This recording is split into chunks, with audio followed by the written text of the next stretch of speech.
What's up, guys? Today we're getting an all-access pass into Arizona football's equipment operations.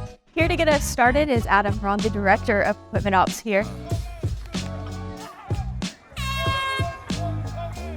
Adam, your guys' job is essentially twofold because not only do you guys oversee all the gear that the players, coaches, and staff wear, but you guys are also responsible for all the equipment that the team uses at practices and games. So I want to start with that gear part. Roughly, how many different pieces of clothing articles do you guys have in this place? It'd be hard to quantify that. Pretty much anything that staff, players, coaches wear, we take care of.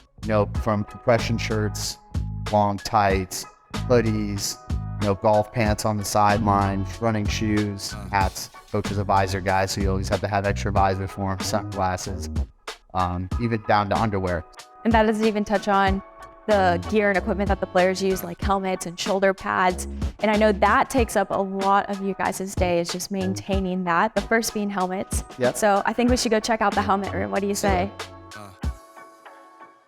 How long does it take you guys to care for these helmets each day? So, it kind of depends on the position, depends on what kind of practice we're looking like as well. If we're doing a full padded practice, we'll do a check the hardware, make sure everything's tight, secured on there so nothing pops off. Aesthetically, the game helmet is what takes longer. So whether it's having to retouch the paint, change the face mask if there's scarring, and just clean it up before every game. And you guys don't just care about the aesthetics of the football helmet, because you're also caring about the purpose of it to protect the players. Is there any testing that goes into that before you give it to the player to wear? Myself and Tom are both certified equipment managers. Basically means we're certified to fit protective equipment from your helmet, shoulder pads, and now get into cleats.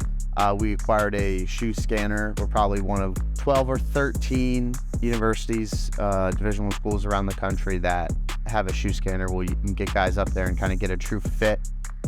Equipment not only contributes to the style and safety of the team, but also has a major role in its day-to-day operations.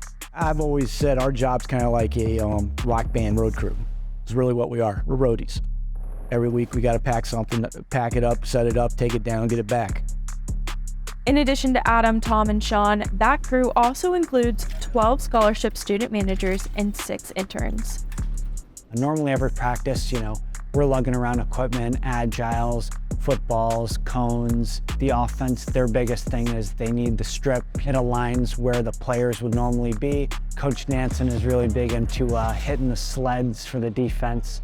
A big thing that we have to move back and forth every single day, but there's so much different equipment that goes into a practice that I don't think a lot of people realize.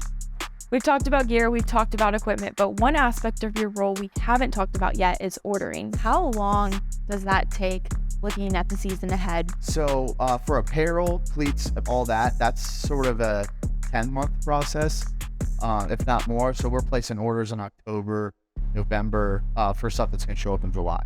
Uniforms, normally probably we'll order them in December, January, February. March would be the latest I'd say you order them. But the process in designing them can be next season. Whether it's Nike or it's us trying to redesign, what we're wearing on the field. It's a lot of approvals, but it's it's a long process of everyone coming together and kind of visualizing what we want it to look like and putting it on the field. Well, that's a wrap on our inside look into equipment operations today. A big thank you to Tom, Sean, and Adam for having us. Bear down.